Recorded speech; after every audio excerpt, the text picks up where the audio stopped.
Hello and welcome back to Edument academy. जैसा कि आप सब जानते हैं कि हम अधिनियम की क्लासेस कर रहे हैं, जिसमें अब तक हमने 3 अधिनियम समाप्त कर चुके हैं। आगे हम लोग प्रयास करेंगे कि लगातार जल्दी जल्दी बाकी जो अधिनियम बच गए हैं उसके इम्पोर्टेंट फैक्ट्स को देखें और समाप्त करें।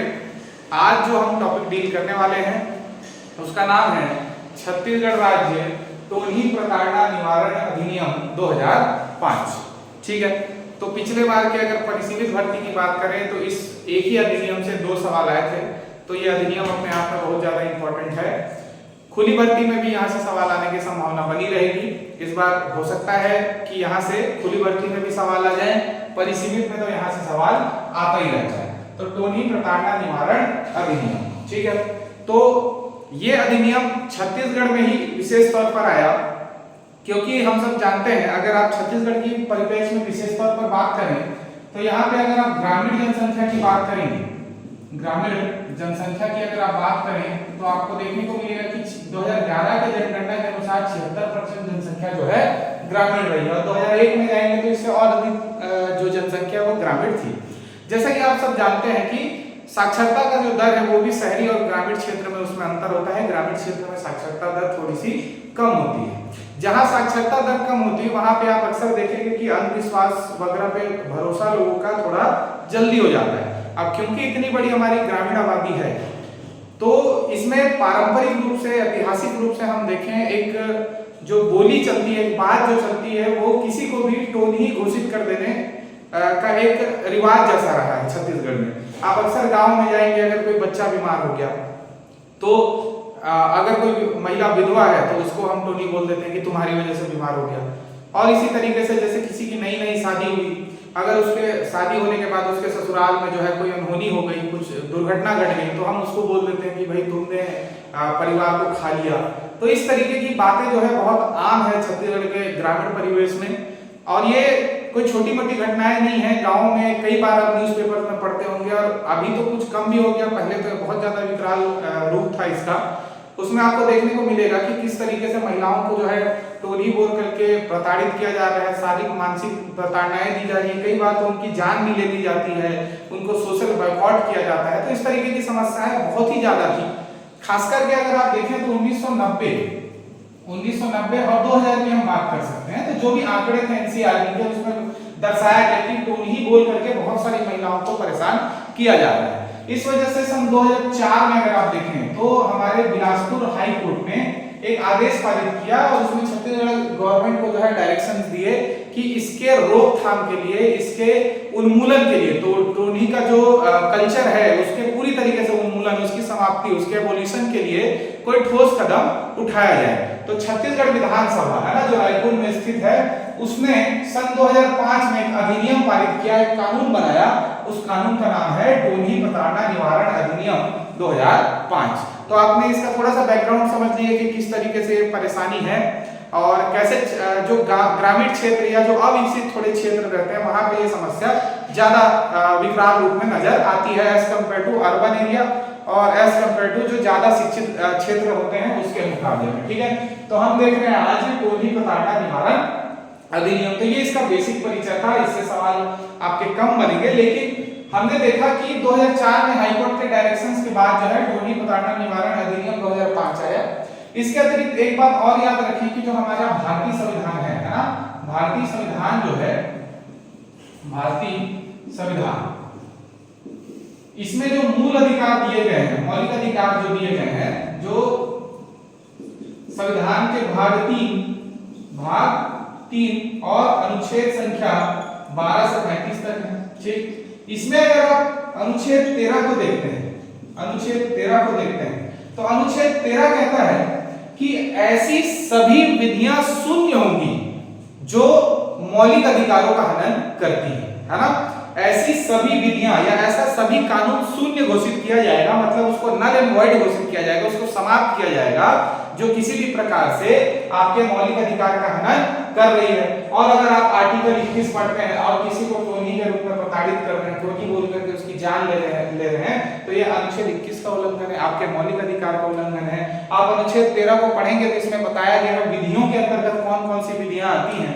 इसमें आपको देखने को मिलेगा स्थायी विधियां जो हमारे विधायिका के द्वारा बनाई जाती हैं, अस्थायी विधियां जैसे कि कोई अध्यादेश और कोई रीति या रिवाज जो पारंपरिक सांस्कृतिक रूप से चला आ रहा है, जैसे कि इसी में ये एक रीति और रिवाज का पार्ट है जो टोनी प्रताड़ना है। तो ऐसी विधियां भी अनुच्छेद 13 के तहत न्यायिक समीक्षा के अंतर्गत आएंगी और ऐसी विधियां भी क्या घोषित होंगी, तो शून्य घोषित होंगी। तो इसका एक बैकग्राउंड है, अनुच्छेद 13 या मौलिक अधिकार का भी पालन करते हुए हम कह सकते हैं कि राज्य सरकार ने सन 2005 में टोनी प्रताड़ना निवारण अधिनियम 2005 पारित किया और लागू किया। तो अब हम देखेंगे इसके संबंध में बेसिक फैक्ट्स, इस अधिनियम के संबंध में क्या क्या बेसिक फैक्ट्स हैं, कहां से सवाल बन सकते हैं।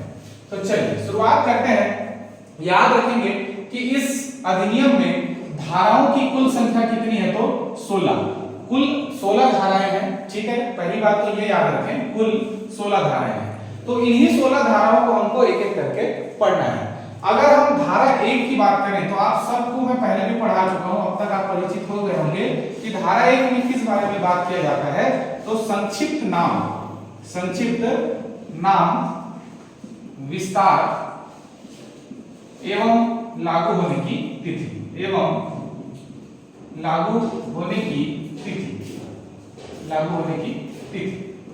तो याद रखें संक्षिप्त नाम तो हम पढ़ चुके, टोनी प्रताड़ना निवारण अधिनियम 2005। अगर विस्तार की बात करेंगे तो संपूर्ण छत्तीसगढ़ में, क्योंकि ये छत्तीसगढ़ सरकार के द्वारा बनाया गया एक अधिनियम है, तो संपूर्ण छत्तीसगढ़ में। और ये जो लागू होने की तिथि है, यहाँ पे हमको 2 डेट्स याद रखने हैं। ठीक है, बहुत अच्छे से याद रखेंगे। 2 डेट्स कौन कौन से डेट है मैं बताता चलूं। एक है अधिनियमित होने की तिथि और दूसरी है लागू होने की तिथि। ठीक है, सबसे पहला जो है वो अधिनियमित होने की तिथि है ना, अधिनियमित होने की तिथि याद रखें। अधिनियमित होने का मतलब है राज्यपाल ने इस दिन जो है इस अधिनियम पर हस्ताक्षर किए थे, तो राज्यपाल के हस्ताक्षर करने की तिथि हम इसको कह सकते हैं, हस्ताक्षर करने की तिथि भी हम इसको कह सकते हैं। तो याद रखेंगे बहुत अच्छे से कि 26 सितंबर 2005 को जो है छत्तीसगढ़ के तत्कालीन राज्यपाल ने इस अधिनियम पर अपने हस्ताक्षर किए थे। यहाँ तक क्लियर है। और जो लागू होने की तिथि है, इसे भी बहुत अच्छे से याद रखें। लागू होने की तिथि जिस दिन ये पूरे आपके छत्तीसगढ़ में लागू हुआ, तो लागू होने की जो तिथि थी वो थी 30 सितंबर 2005। 26 सितंबर 2005 जो था उस दिन ये अधिनियमित हुआ या राज्यपाल के द्वारा इसमें हस्ताक्षर किए गए, और 30 सितंबर की जो तिथि है उस दिन ये आपका पूरे छत्तीसगढ़ में लागू हो गया। याद रखें जो लागू होने की तिथि है उसको अगर आपसे सवाल बना करके पूछता है कि ये गणतंत्रता के कौन से वर्ष में लागू हुआ, है ना, तो याद रखेंगे 56वें वर्ष में, गणतंत्रता के 56वें वर्ष में ये अधिनियम छत्तीसगढ़ में लागू हुआ। क्योंकि कई बार इसके लागू होने के वर्ष से सवाल जरूर आता है, अधिनियमों के लागू होने के वर्ष से, तो गणतंत्रता के 56वें वर्ष में। क्लियर है। तो यहां तक हो गई बेसिक फैक्ट्स धारा 1 की बात। अब हम लोग आगे बढ़ेंगे जिसमें हम देखेंगे धारा 2। चलिए, तो अब तक आप लोग इस बात से भी परिचित होंगे कि धारा 2 जो है अक्सर कई सारे परिभाषाओं की बात करता है। तो आज हम लोग देखेंगे कि धारा 2 में जो है किनके बारे में परिभाषा दी गई है। आपको धारा 1 धारा 2 को लेकर के बहुत ज्यादा निश्चिंत रहना है। हमेशा धारा 1 में संक्षिप्त नाम विस्तार लागू होने की तिथि और धारा 2 में जो है परिभाषा की बात की जाती है। देखते हैं धारा 2 किस बारे में बात करता है। चलिए, धारा 2 तो याद रखें धारा 2 में क्या दी जाएंगी, परिभाषाएं दी जाएंगी। परिभाषा तो किसकी परिभाषा दी जाएगी ये हम देखते हैं। तो सबसे पहले जो परिभाषा दी गई है वो है टोनी कि टोनी हम किसे कहेंगे, है ना। तो ये दिया गया है धारा 2(1) में, धारा 2(1) में। ठीक है, टोनी की परिभाषा दी गई है धारा 2(1) में। देखते हैं टोनी किसे कहा गया है। तो याद रखें ऐसा कोई व्यक्ति ठीक जिसके ऊपर जिसके ऊपर काले जादू से, काले जादू या जादू टोना बोल सकते हैं, जिसके ऊपर काले जादू से किसी दूसरे व्यक्ति को, किसी दूसरे व्यक्ति या फिर किसी जीवित वस्तु, जैसे कि पेड़ पौधे पशु पक्षी, किसी जीवित वस्तु को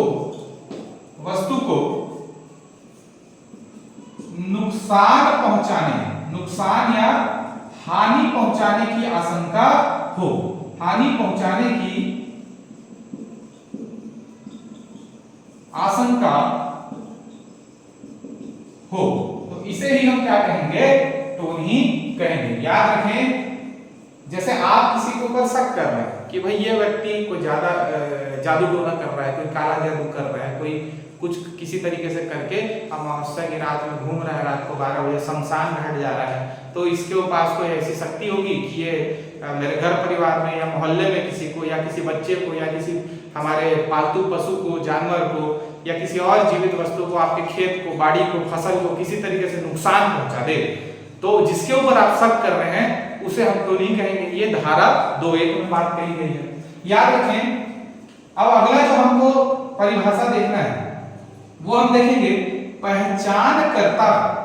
पहचानकर्ता, इसकी परिभाषा दी गई है इसी अधिनियम के धारा 2.2 में, ठीक है। तो पहचानकर्ता कौन होता है, ध्यान से समझे। जैसे मैंने किसी व्यक्ति के ऊपर शक जताया कि यही आदमी टोनहा है, यही महिला क्या है, टोनही है। ये बात मैं अपने घर वालों को बता रहा हूँ, यार दोस्तों को बता रहा हूँ, मोहल्ले में पारा में बता रहा हूँ कि भाई वो तो टोनही है, वो महिला टोनही है, ठीक है। या फिर वो डायल है, चुड़ैल है, क्योंकि वो जादू टोना करती है या किसी तरीके से नुकसान पहुंचाती है लोगों को, है ना, इसको खा गई, उसको खा गई, इस तरीके की बात अगर मैं कर रहा हूँ, किसी के बारे में दुष्प्रचार कर रहा हूँ, तो उसको टोनही के रूप में पहचान करवा रहा हूँ कि यही महिला क्या है, टोनही है, तो मैं क्या हो गया, पहचान कर। समझ में आया। तो वह व्यक्ति, या हाँ ऐसा लिख सकते हैं कि वह व्यक्ति जो टोनही की पहचान कराए, है ना, वह व्यक्ति जो टोनही की पहचान कराए उसे हम क्या बोल सकते हैं, पहचान करता। धारा 2.2। अगला जो टर्म है उसको भी समझ लें। अगला जो टर्म है वो है ओझा। ये दिया गया है इस अधिनियम के धारा 2.3 में, ठीक। ओझा मतलब ऐसा कोई व्यक्ति, मतलब बैगा, दुनिया, है ना, बाबा, सिद्ध बाबा, ऐसे कोई व्यक्ति। देखो बैगा, हर बैगे की बात नहीं हो रही, बहुत लोग झाड़ फूक करते हैं, कुछ पारंपरिक आयुर्वेदिक तरीके से इलाज करते हैं, उनकी बात नहीं हो रही। ओझा अर्थात ऐसा कोई व्यक्ति जो झाड़ फूक या किसी तंत्र मंत्र के माध्यम से टोनही के प्रकोप से निवारण कराने की बात करे या टोनही के प्रकोप से आपको छुटकारा दिलाने की बात करे, इसे हम क्या कहेंगे, ओझा, ठीक। तो ऐसा कोई व्यक्ति, ऐसा व्यक्ति जो टोनही के प्रकोप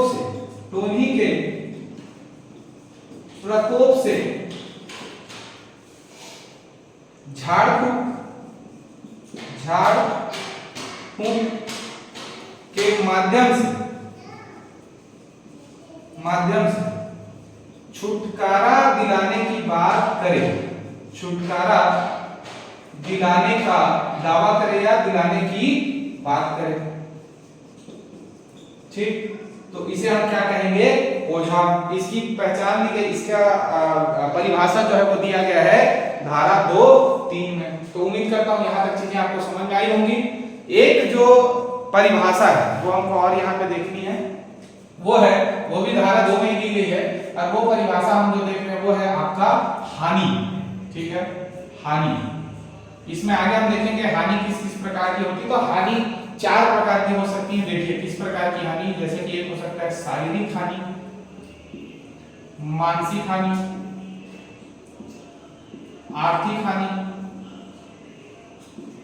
एवं सामाजिक हानि। तो इन 4 प्रकार के हानियों की परिभाषा भी इसमें दी गई है कि भाई हानि शारीरिक, मानसिक, आर्थिक और सामाजिक रूप से पहुंचाई जा सकती है। तो ये पूरा क्या था आपका धारा 2। उम्मीद करता हूँ ये अच्छे समझ में आ गया होगा। इसको प्रॉपर्ली नोट डाउन कर लें, यहाँ से सवाल जरूर आएंगे। ठीक, परिभाषा से सवाल आने की पूरी संभावना है। या तो परिभाषा पूछ देगा या धारा क्रमांक को पूछ सकता है। ठीक, अब आगे बढ़ेंगे, हम लोग देखेंगे धारा 3। चलिए शुरू करते हैं धारा 3। तो धारा 3 बहुत छोटा सा धारा है, इसको भी देखेंगे ये क्या बोलता है। तो धारा 3 जो है वो कहेगा कि इस अधिनियम का या इस अधिनियम की वजह से जो है किसी दूसरे अधिनियम का अल्पीकरण नहीं होगा। बस इसी बारे में बात करता है। देखिए धारा 3 जो कहता है वो ये कि इस अधिनियम का दूसरे अधिनियम में अल्पीकरण नहीं होगा। इसका क्या मतलब बनता है कि इस पर्टिकुलर अधिनियम की वजह से पहले अगर कोई दूसरा अधिनियम आया है जो टोनी के रूप में किसी को अगर प्रताड़ित किया जा रहा है तो उससे उसको प्रोटेक्ट कर रहा है, जैसे आपका अनुच्छेद 13 उसमें ये बात कही गई है। तो इस प्रकार से कोई और अधिनियम आया है जो टोनी के रूप में आपको बचा रहा है, अगर टोनी के रूप में आपको प्रताड़ित किया जा रहा है और आपको बचा रहा है, ऐसा कोई अधिनियम कानून आया हुआ है, तो ये पर्टिकुलर अधिनियम जो है टोनी प्रताड़ना निवारण अधिनियम 2005, उसकी वजह से उस दूसरे अधिनियम का अल्पीकरण मतलब शून्यकरण नहीं होगा, मतलब वो अधिनियम पर कोई प्रभाव नहीं पड़ेगा या वो अधिनियम समाप्त नहीं होगा। तो ये है आपका धारा 3। धारा 3 में से इतनी ही बातें कही गई हैं। क्लियर है? अब हम लोग शुरू करेंगे धारा 4। चलिए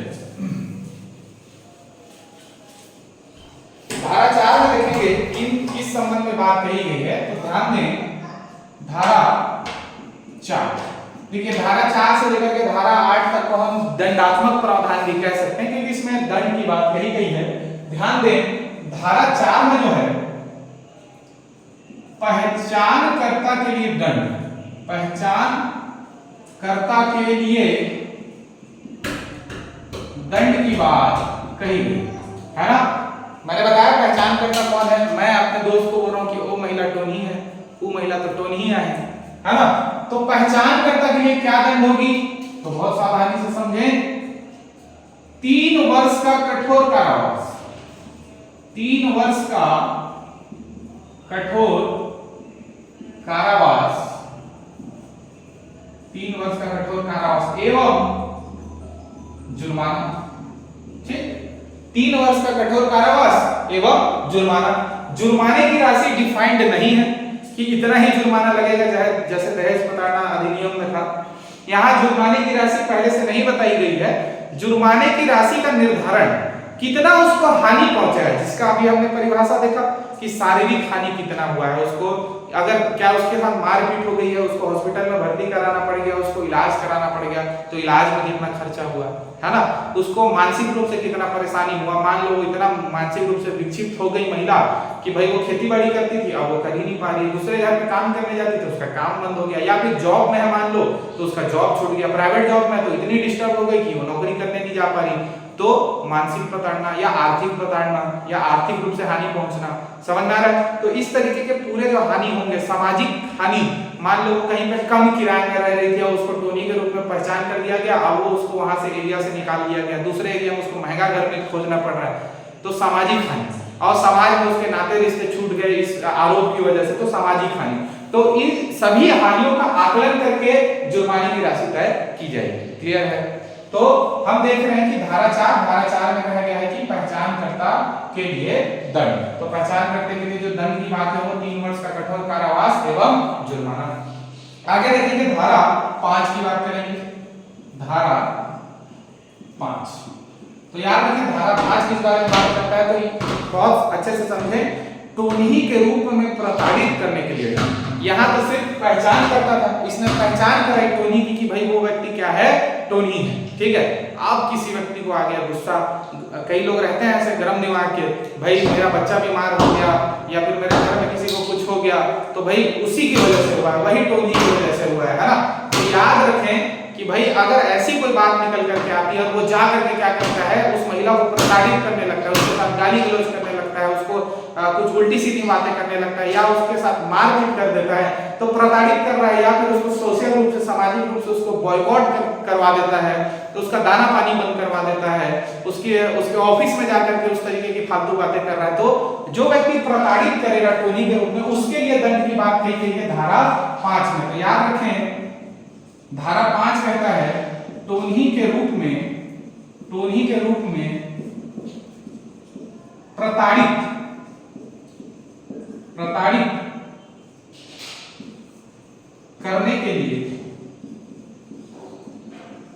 प्रताड़ित करने के लिए दंड।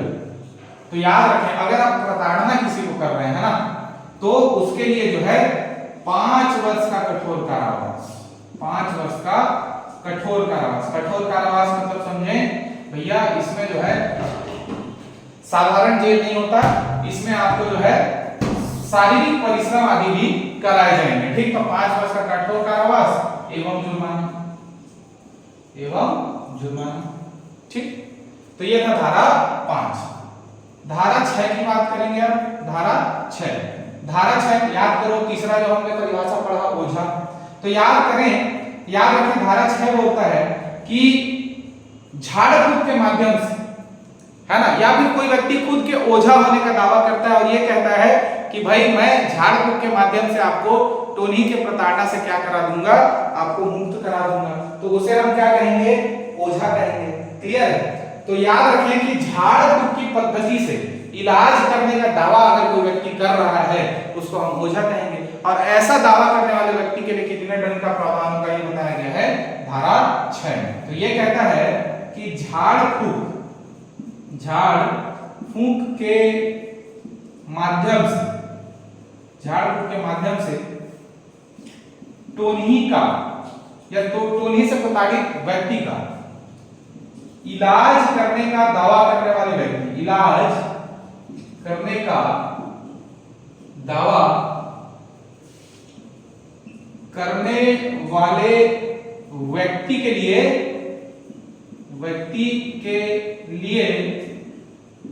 दंड। तो याद रखें, इसमें भी 5 वर्ष का कठोर कारावास, 5 वर्ष का कठोर कारावास, ठीक, और जुर्माना, ठीक।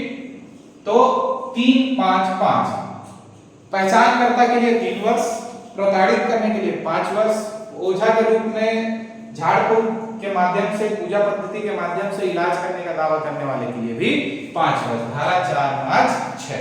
1 में था नाम विस्तार लागू होने की तिथि, 2 में क्या थी परिभाषा, 3 में कहा गया इस अधिनियम की वजह से दूसरे अधिनियम का अल्पीकरण नहीं होगा, 4 में पहचानकर्ता के लिए दंड, 5 में जो है प्रताड़ित करने वाले व्यक्ति के लिए दंड, और 6 में जो है झाड़ फूक के माध्यम से इलाज करने का दावा करने वाले व्यक्ति के लिए दंड। तो ये था धारा 4, धारा 5, धारा 6।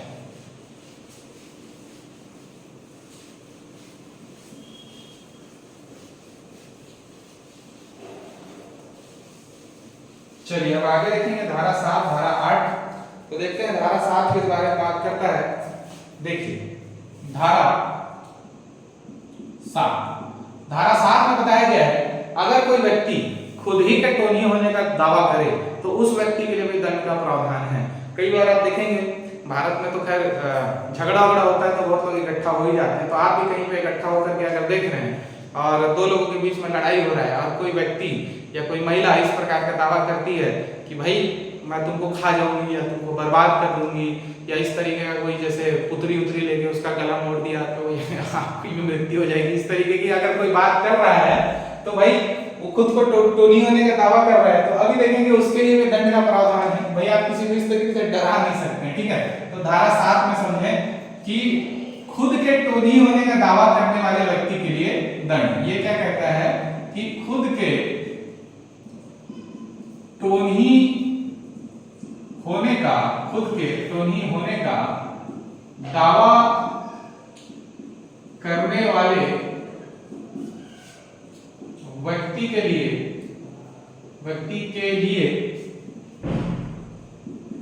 दंड, ठीक। खुद के टोनी होने का दावा करने वाले व्यक्ति के लिए दंड। इसमें देखिए सजा कितना है, तो 1 वर्ष का कठोर कारावास, 1 वर्ष का कठोर कारावास। तो बहुत सावधानी से रहेंगे भैया, किसी दूसरे को तो बोलना ही नहीं, किसी तीसरे आदमी को भी नहीं बोलना है, खुद को भी नहीं बोलना है, ठीक है। तो 1 वर्ष का कठोर कारावास एवं जुर्माना, ठीक, बहुत सरल है। धारा 7 खुद की टोनी होने का दावा करने वाले व्यक्ति के लिए दंड। चलिए अब देखेंगे धारा 8, ठीक। धारा 8 में क्या बताया गया तो समझते हैं। देखिए इस अधिनियम में जो अपराध बताए गए हैं, है ना, उसको अगर आप सिर्फ करने का प्रयास भी करेंगे तो उसके लिए भी दंड का प्रावधान किया गया है। इसमें जितने अपराध बताए गए हैं कि पहचान करना होना अपराध है, ओझा के रूप में दावा करना कि मैं इलाज कर दूंगा वो भी अपराध है, टोनी के रूप में किसी को टोनी बोल करके प्रताड़ित करना भी अपराध है, खुद को टोनी बोलना, खुद को टोनहा बोलना भी अपराध है, ठीक है। तो अपने अपने वालों को आप थोड़ा टोनहा वोनहा मत बोला कीजिए, छत्तीसगढ़ी कल्चर में ये काफी चलता है, ठीक है। तो 8 में बताया गया कि इस अधिनियम के तहत जो अपराध दिए गए हैं उसको करने का प्रयास करने के लिए क्या क्या दंड होंगे। तो दंड इस प्रकार से है भाई, जो मूल सजा है वही प्रयास करने के लिए भी वही सजा दी जाएगी। जैसे आप किसी की पहचान कर रहे हैं टोनी के रूप में तो 3 वर्ष की सजा, आप सिर्फ पहचान करने का प्रयास भर भी करेंगे तो 3 वर्ष की सजा, कोई टोनी के रूप में प्रताड़ित कर दिया तो 3 वर्ष की सजा, और आप सिर्फ प्रताड़ित करने का प्रयास भी करेंगे तो 3 वर्ष की सजा। आप खुद को टोनी बोल रहे हैं 1 वर्ष की सजा, आप खुद को बोलने का प्रयास भी करेंगे तो 3 वर्ष की सजा। तो धारा 8 में जो है हमको लिखना है कि इस अधिनियम के अंतर्गत, इस अधिनियम के अंतर्गत आने वाले अपराधों को करने का प्रयास हेतु दंड, सिर्फ प्रयास भी करेंगे तो दंड है। और दंड क्या होगा भाई, तो वही सजा होगी जो मूल अपराध के लिए है, जो मूल अपराध के लिए है। इसमें स्पेसिफाइड नहीं है आप कौन सा अपराध करने जा रहे थे, इसका निर्धारण करके आपको उसी प्रकार से सजा दी जाएगी। तो ये था आपका धारा 8। अब हम लोग आगे बढ़ेंगे, देखेंगे धारा 9 किस बारे में बात करता है।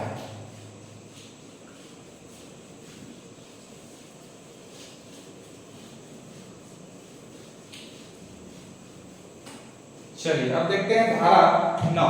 तो याद रखें धारा 9 जो है, धारा 9 इसमें कहा गया है कि इस अधिनियम के तहत अपराधों की पहचान या फिर अपराधों का जो आप कह सकते हैं कि निर्णय ये कौन करेगा। तो वही प्रथम श्रेणी जो है आपके न्यायिक दंडाधिकारी के द्वारा अपराधों का निर्णय किया जाएगा या अपराधों की पहचान जो है वो की जाएगी। तो याद रखें अपराधों की पहचान की बात कर लिया जाए, अपराधों की सुनवाई की बात कर लिया जाए कि ये अपराध हुआ है तो इसमें कौन सा सुनवाई करना चाहिए, क्या सजा दी जानी चाहिए, ये सारा फैसला कौन करेगा तो जेएमएफसी।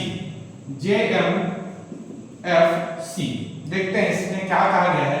इसमें कहा गया है इस अधिनियम के अंतर्गत या इस अधिनियम के तहत सुनवाई, इस अधिनियम के तहत सुनवाई का अधिकार किसे है भाई। तो इस अधिनियम के तहत सुनवाई का अधिकार किसे है, तो वही याद रखना है जेएमएफसी। जेएमएफसी मतलब प्रथम श्रेणी न्यायिक दंडाधिकारी, ठीक। तो सुनवाई का अधिकार किसे है तो जेएमएफसी को है, प्रथम श्रेणी न्यायिक दंडाधिकारी को है। किसमें बताया गया है तो धारा 9 में बताया गया है, ठीक। अब देखेंगे धारा 10। धारा 9 कंप्लीट हो गया। धारा 10 में किस बारे में बात की गई है तो याद रखें धारा 10 में कहा गया है कि इस अधिनियम के तहत किए गए अपराध, इस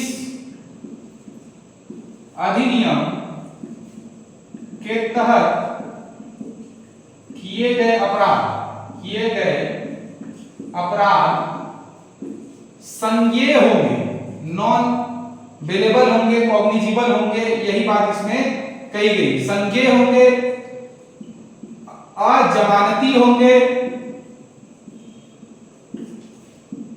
अश्मनीय होंगे। ठीक, तो ये तीनों बातें याद रखें।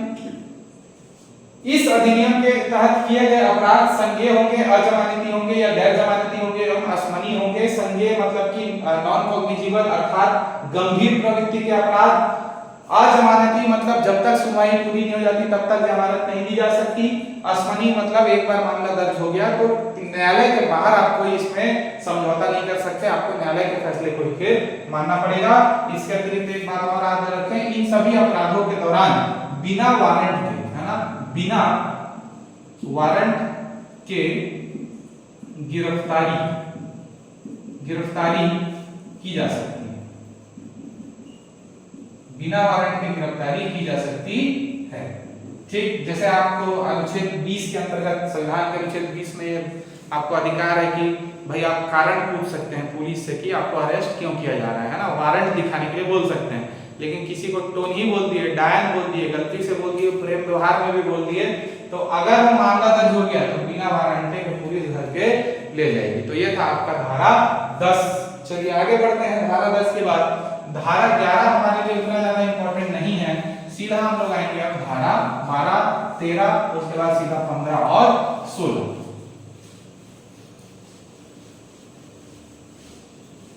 देखते हैं धारा 12 किस बारे में बात करता है। तो इसमें बताया गया कि जुर्माने का निर्धारण किस प्रकार होगा। ठीक है, जो हमने देखा ना सभी जगह की इतने वर्ष का कठोर कारावास और जुर्माना, तो धारा 12 में बताया गया है कि जुर्माने का निर्धारण, धारा 12 में बताया गया है जुर्माने का निर्धारण किस प्रकार होगा। तो याद रखिए जुर्माने का जो निर्धारण है उसके कुछ आधार हैं, जैसे कि मैंने पहले ही बताया, उसमें देखा जाएगा कि कितनी शारीरिक क्षति हुई है ना, कितनी शारीरिक क्षति हुई है, अर्थात उसके इलाज आदि में कितना खर्च आया है, इलाज में खर्च। फिर याद रखें कितनी मानसिक क्षति हुई है, कितनी मानसिक क्षति हुई है। ठीक, मेंटली कितना डिस्टर्ब हो गया, उसके क्या क्या कार्य छूट गए। कितनी आर्थिक क्षति हुई है, भाई आप उसके घर वर में तोड़फोड़ थोड़ी कर दी, उसकी गाड़ी को आग लगा दी, साड़ी को आग लगा दी, जेवर लूट लिए, आर्थिक क्षति। ठीक, फिर देखेंगे सामाजिक क्षति, सामाजिक क्षति। तो याद रखें इन चारों ही स्थिति का आकलन करने के बाद, ठीक है, जो जॉइंट मजिस्ट्रेट फर्स्ट क्लास रहेगा वो बताएगा भैया कि इतना जुर्माना हो रहा है। ठीक, और वो जुर्माना फिर हम देखेंगे आगे, अगले धारा में देखेंगे कि उस जुर्माने को जो है पीड़ित व्यक्ति को दिए जाने का प्रावधान भी किया गया है। तो समझ गए जुर्माने का जो आकलन है, जुर्माने का जो निर्धारण है वो किस प्रकार से किया जाता है। ठीक, जुर्माने का जो निर्धारण है वो किस प्रकार से किया जाता है। जुर्माने का निर्धारण किस प्रकार से किया जाता है, तो उस जिसको आप टोली बोल रहे हैं उसको पहुंची शारीरिक क्षति, उसको पहुंची मानसिक क्षति, आर्थिक क्षति और सामाजिक क्षति के स्थिति का आकलन करते हुए जेएमएफसी महोदय क्या करेंगे, जुर्माने की राशि का निर्धारण करेंगे। और अगली धारा 13 में हम देखेंगे, यहीं पे मैं लिख दे रहा हूं, ठीक है, धारा 13 में क्या बताया गया है कि जो जुर्माने की राशि होगी, है ना, जुर्माना से वसूल की गई राशि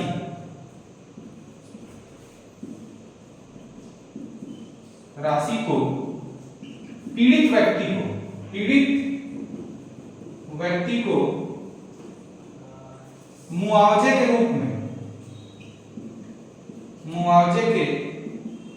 रूप में दिए जाने का प्रावधान किया जा सकता है, दिए जाने का प्रावधान किया जा सकता है। तो आपसे पूछेगा कि दहेज प्रतिषेध अधिनियम में, टोली प्रताड़ना निवारण अधिनियम में जुर्माने की व्यवस्था कहाँ की गई, तो धारा 13 में। ठीक, जब जुर्माने का निर्धारण किस प्रकार किया जाता है, इसकी व्यवस्था कहाँ है, तब आपको धारा 12 लेना है। अगर जुर्माने की व्यवस्था कहाँ की गई है आपसे पूछता है तो आपको याद रखें धारा 13। क्लियर है, धारा 12 और 13 क्लियर है। अब हम लोग देखेंगे धारा 15 और 16, क्योंकि 14 अगेन आपके लिए नॉट वेरी इंपॉर्टेंट, आपको अभी समय कम है तो उन्हीं चीजों पर फोकस करना चाहिए जो बहुत ज्यादा इंपॉर्टेंट है। जब आप पीएससी का मेंस लिखेंगे, पेपर 7 लिखेंगे तो आप प्रत्येक धारा को पढ़ करके जाएं, कोई बात नहीं, ठीक। लेकिन अभी उन्हीं चीजों पर फोकस करो जहां सवाल बनने की संभावना है। खुली भर्ती वाले हो तो 20 में से 5-6 सवाल बनेंगे, 5-6 सवालों में ज्यादा इंपॉर्टेंट चीजों को पूछेगा। पर परिसीमित वाले हैं तो वहां थोड़ा अधिनियम से ज्यादा सवाल आएंगे, लेकिन कुल 9 या 10 अधिनियम में प्रत्येक अधिनियम से एक सवाल भी आए तो 10 सवाल बनते हैं, तो इंपॉर्टेंट चीजों को पूछेगा, ठीक है। अब हम लोग देखेंगे धारा 15। धारा 15 क्या बोलता है कि सद्भावना पूर्वक